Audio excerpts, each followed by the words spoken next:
You said I should write more love poems, and I said, I'm sorry, but I've been thinking about sloths.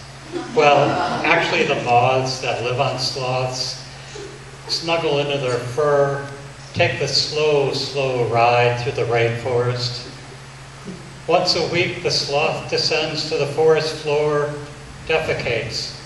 Female moths leap off, lay their eggs on the fresh feces, hop back on. Their young feed on the fetid feast, metamorphose into moths, fly up into the canopy to find their own sloths. They prefer the three-toed over the two-toed, who can figure attraction. The algae-covered sloth fur is the only place they live, the only home they know. It's a Darwinian thing, I know, but the word fidelity comes to mind. Commitment, patience. The world writes love poems all the time.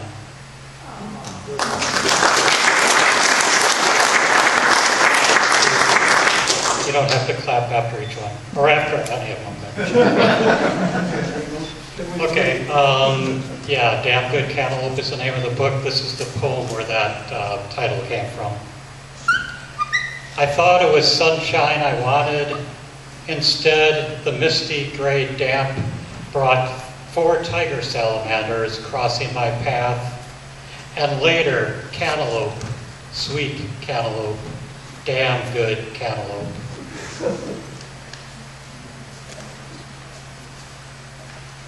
I thought I had an order here, but it's, sometimes you need to mix things up. It starts with a spider. You might notice an insect, an arachnid, and arthropod theme through here. I do have a background in entomology, and anyway, so insects creep their way into my poems. It starts with a spider. Doesn't everything? No, it starts with my wife asking me to please remove up there in the corner by the door. It starts with a feeling for the spider, for my wife. The spider I removed 2 days ago, flushed. I'm so sorry. All legs and pea, small, dried, rumply, ready to plant pea-sized body. And because it was late and I was in my robe and our bedroom is in the basement and I am no Jane practicing ahimsa, I flushed the spider, legs and all, but 2 days later she asks again, points up there in the same corner, legs and pea, and I'll swear it's the same one. It's in the same place, same pea size. This time I pull on my robe, and because I'm thinking of reincarnation, and because I can't always tune out the feeling of being swirled myself down and drowning, I think what it feels like to be a fish hooked in the mouth, and my wife says she thinks she can't fish anymore because she still likes to eat them, and could I always take the hooks out, but that's another story, or maybe not, as that fish, that spider could be a bodhisattva trying to teach me. I tie my robe and cup the pea and legs into a pint mason jar and carry it upstairs and outside and release him, her into the flower bed. It ends with a spider, doesn't it? Or it ends in bed, not worried about things dropping down on silk lines. It ends dropping off to sleep. It ends in life and death and life. Or it starts with a spider.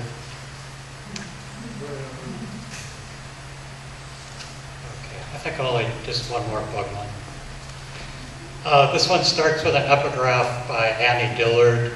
This was from her book Pilgrim at Tinker Creek. So the epigraph is, fish gotta swim, birds gotta fly, insects it seem gotta do one horrible thing after another. Annie Dillard. Praying mantis. The horrible thing is not that she eats his head while he's mating with her, and it's not that he moves faster without his head. Well, actually, that is the horrible thing. How am I doing on time?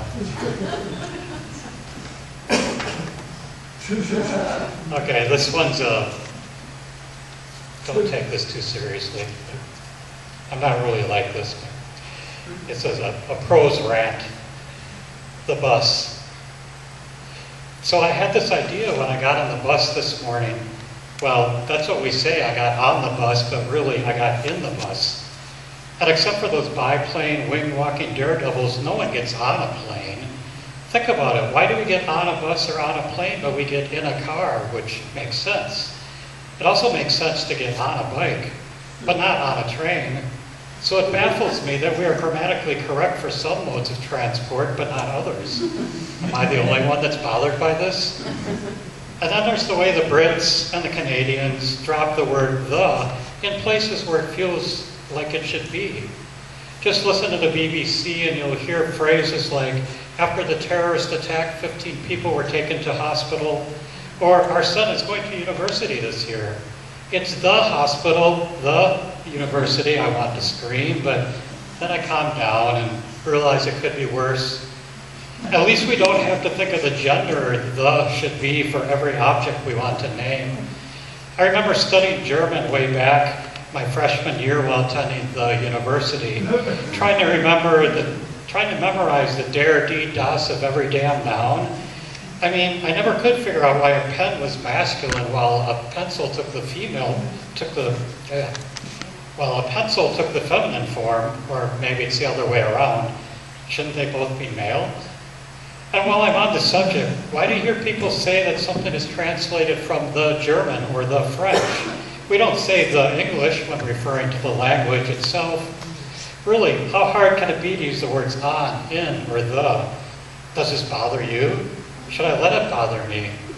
Should I get one of those shirts that say, does anal retentive have a hyphen? So anyway, I had this idea when I got in the bus today. Two more, quick, actually, two more. This one is not mine. This is B.J. Best. Some of you might know him. He's from West Bend, I believe, teaches at Carroll University in Waukesha. He's a great poet. This is I think his latest book, Yes, and this is the title poem. Yes. When she asks me if I believe in God, I say yes. When she calls me a liar, I say yes. I've been trying to say yes to most things lately. Another beer, a broom that wants to kiss the floor, coughing its tempest of dust, the winter light that comes in all slanty, the old pair of my guitar which I play so poorly it scares the cats. Watch TV? Yes. An antique tin with a golden woman fan, kimono? Heavens, yes. Waiting 5 minutes until the taco shells are ready, hot little envelopes of corn? Yes, yes, yes. When she asks me if I want to see her tanning bed sunburn, I say yes, and suddenly the 7 inches of snow to which I said yes are erased by a parliament of cardinals calling yes from the pines.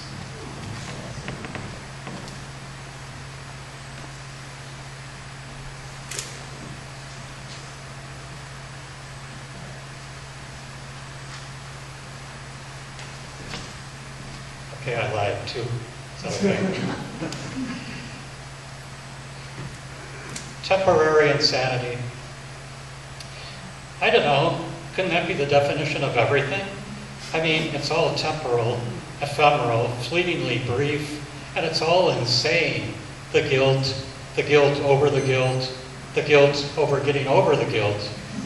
40 degrees and the March sun on your face feels ridiculously warm.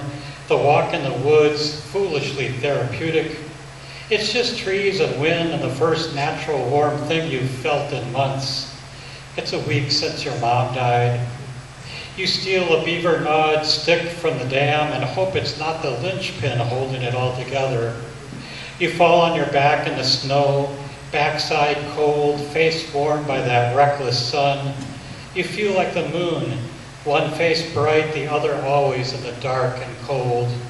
Moon, lunar, lunatic. You turn to look at your linchpin. She walks with you, tells you the whole world is insane. The wind talking through the brown, brittle oak leaves is crazy with it. Your hands touching are senseless with it. You both hold on to the world, close your eyes, listen to the nuthatch and its silly, holy, nasal bleat. And lastly, this follows my first poem, although it's the last poem in my book. Sonnet with Home. My wife once said I should write more love poems, so I wrote a poem about sloth moths. There really was love in it. To a certain moth, a sloth is home. Home is another word for love. I hope that doesn't sound trite. Well, actually, I don't care if it does. Today, I thought I should write another love poem, so here I am thinking about Sherman Alexie and his numbered sonnets, the form of which I am copying now. I don't know whether to apologize to Sherman or my wife. Once, while pretending to be bird geeks, my wife and I saw a Caspian tern. It was huge. It hung in the air like the Hindenburg before it caught fire. The Hindenburg, not the tern. It looked dangerous, the tern. I thought terns were supposed to be small and delicate. I lied. We weren't pretending. A sonnet, I know, is supposed to have a tern in it. That was just one of our many wanderings, the drive where we saw the Hinden tern. There's nothing easier than driving or walking with, camping or sitting on the couch with, being a bird geek or reading Alexie with my wife. With is another word for home. Thank you.